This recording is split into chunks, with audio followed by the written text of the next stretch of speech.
Hi everybody and welcome back to my channel. It's Russell with Ink and Paper Blog. How are you doing today? I hope you are doing very well. Let's get a little business out of the way before I start my video. As you guys know, I had a giveaway a few videos ago, a couple weeks ago, and I was supposed to announce the winner 2 videos ago, but it turns out I don't know how to run the software. And Dan was out of town for 5 days. So he is back and he helped me, and I have a winner of, let me see if I can find them. See What I Want, See What I Have Done by Shara Smith, and this is signed by the author, and The Immortalist by Chloe Benjamin. That cover, you guys, is just beautiful. And the winner is James Morin 28. Now, James sent me an email at russell@inkandpaper.com with your address, and I will get both of these books in the mail to you as soon as possible. So thank you. I had 208 people respond with comments wanting to be into the giveaway, and I wish I could give you guys all of you guys both copies of this book, but only one winner, and James, you are it. So let me know. What am I doing here today on this video? I am doing a February TBR, and you guys know how I feel about TBRs. I'm not good at them at all. However, I'm very passionate about my February TBR because I'm going to be involved in a number of things that are going on by some amazing women here on BookTube. And I'm really excited about combining them into a pretty fantastic TBR. But that being said, I have one book that is a complete outlier because I did not plan ahead, and that is my book club book. I Hear Your Voice by Young Ha Kim. It doesn't fit into the rest of my TBR, but because I did not plan ahead, I will be reading this in February. I do want to say, if you are participating, there was a comment made on my Goodreads page that they liked this book. However, it does have trigger warnings for violence against women. So I just wanted to put that out there. It doesn't suggest that on the back, and I didn't see that in any of the reviews, but so I'm giving the warning now. But I've also posted, if you guys want to watch it, the TED Talk that the author did about being an artist and the importance of being an artist now. That is all over on my Goodreads page, link down below in the Around the World in 1,000 Pages book club section, okay? So, the ladies that are doing some amazing things right now. I already talked to you guys about Denise. Denise over at Art Live Books. Sorry, Denise. She has an amazing channel where in 2018, she is doing what she's called the Blackout, where she is only reading books by African-American writers to express and learn and champion these writers. And I thought that was a fantastic, fantastic idea. On top of it, if you can just add to it, Lauren over at Lauren in the Books has named February #Femmeuary, where she is reading only books by female writers. Now, I am going to link both of Denise's channel and Lauren in the Books kickoff video down below so you guys can take a look. So I'm going to combine this, and I'm actually going to read all the rest of the books on my TBR are going to be by African-American women. And I could not be more excited because I'm going to read some fantastic books. Well, I get to all of these, maybe not, because it is kind of an ambitious pile. But I definitely wanted to talk about them all and put them on your radars or talk to you guys about them if you have or haven't read them. So the first book that is on that list is Parable of a Sower by Octavia Butler. Now, I've read Kindred. You guys know I've loved that book so very much.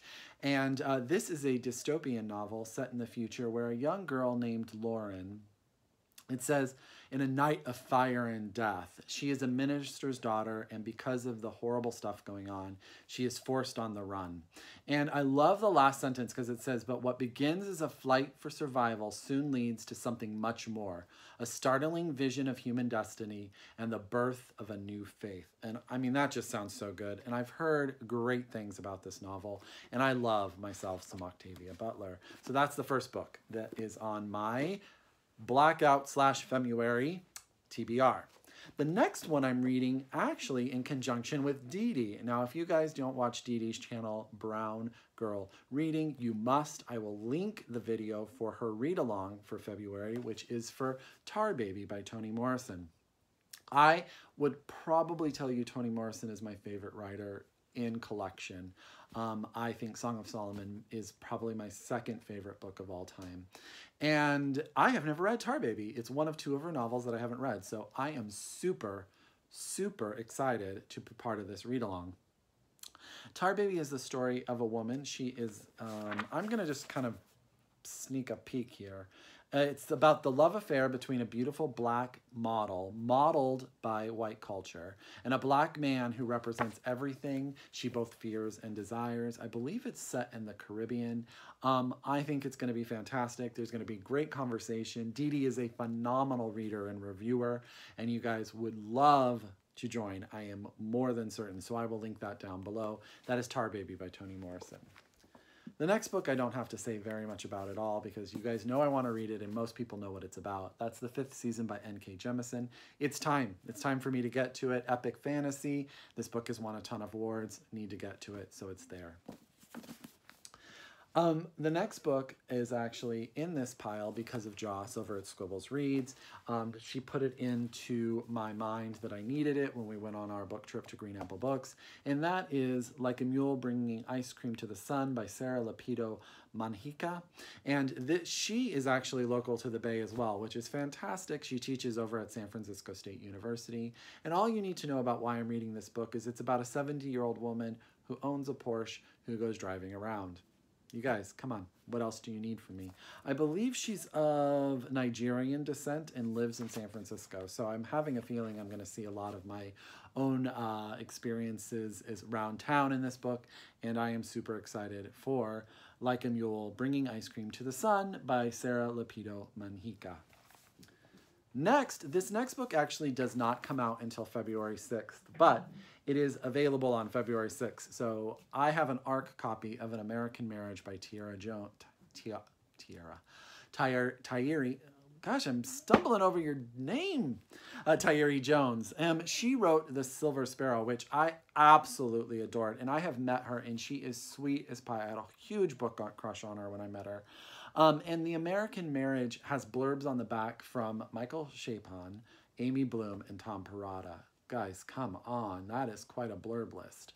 And this is the story of Roy and Celestial. They are a young married couple, and they are well off. And Roy goes to prison for a crime he does not commit and is innocently put away. And this is the story of how their marriage, which was already at that 1.5 year mark, having some struggles, and the stress that puts on them, the decisions they make, how Celestial lives outside of that. Her life kind of comes to a stop, right? Because the man that she's married to is now out of the picture in this, and she, I just can't wait. I just can't wait. I love Tayari Jones. If you don't want to buy her new book, I highly recommend Silver Sparrow.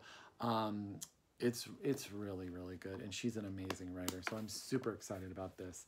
And I really want her to come to the Bay, and she doesn't have any Bay dates on her schedule yet. The next 3 books, gosh, there's 3 more. I'm going to try to go fast, okay? We Need New Names by NoViolet Bulawayo. And this book was actually shortlisted for the Man Booker a few years ago. And this is the story of Darling. Darling lives in Zimbabwe when she's young. She's about 10, I think, when the book starts. And there's been a lot of history about what's gone on in her town. And she remembers sort of their homes being destroyed, life, not going to school anymore, all of this stuff. And then she winds up coming to America. And I love this line at the end of this description. When Darling escapes Zimbabwe for suburban America, she finds that, far from the comforts of her childhood community, America's abundance is hard to reach. And she reckons alone with the sacrifices and mixed rewards of assimilating. She is actually also local to the Bay. She is a Stegner Fellow at Stanford. My goodness, we have some amazing writers that live in the Bay, and I kind of just want to walk around and run into all of them and tell them how much I love them. And so this is We Need New Names by NoViolet Bulawayo. 2 more books to talk about. The next one I don't have a lot to say about because most of you probably have read it, and that's Behold the Dreamers by Imbolo Mbue. And this book was actually picked as Oprah's book club book a while ago.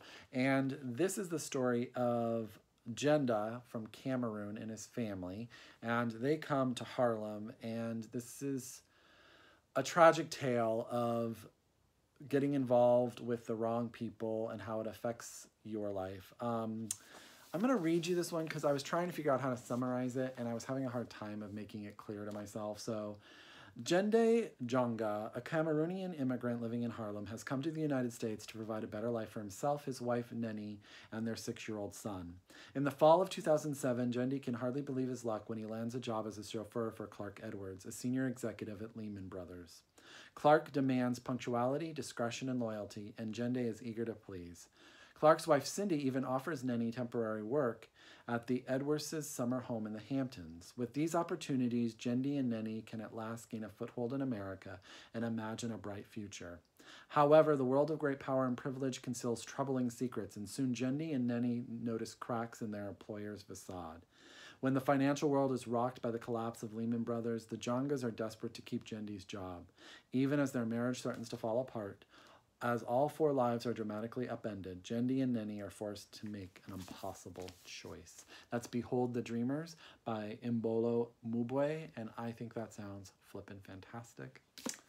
And last but not least on this list is just the cover alone, is A Kind of Freedom by Margaret Wilkerson Sexton. And guess what? She's in the Bay too. You guys, I am so blessed. And I don't even know how I deal with it. A Kind of Freedom is the story of a family, 3 generations in Louisiana, New Orleans, Louisiana. It's about the grandmother, the mother, and the grandson. And it sort of follows them. It is a very slim family saga. Kendra Winchester raved about this book, and that's why I bought it, and I am super excited. And I am so excited for this entire TBR. I cannot wait for February 1st to start because I'm really not going to start the first one until February 1st. And I hope I'm going to blow through a ton of these books. So, as always, if you are a return subscriber, welcome back. I so enjoy you. Comment below. Let's talk. Have you read any of these? Which should I pick up first? If you are new to my channel, welcome. Thank you so much. Subscribe. I hope you like what you watched.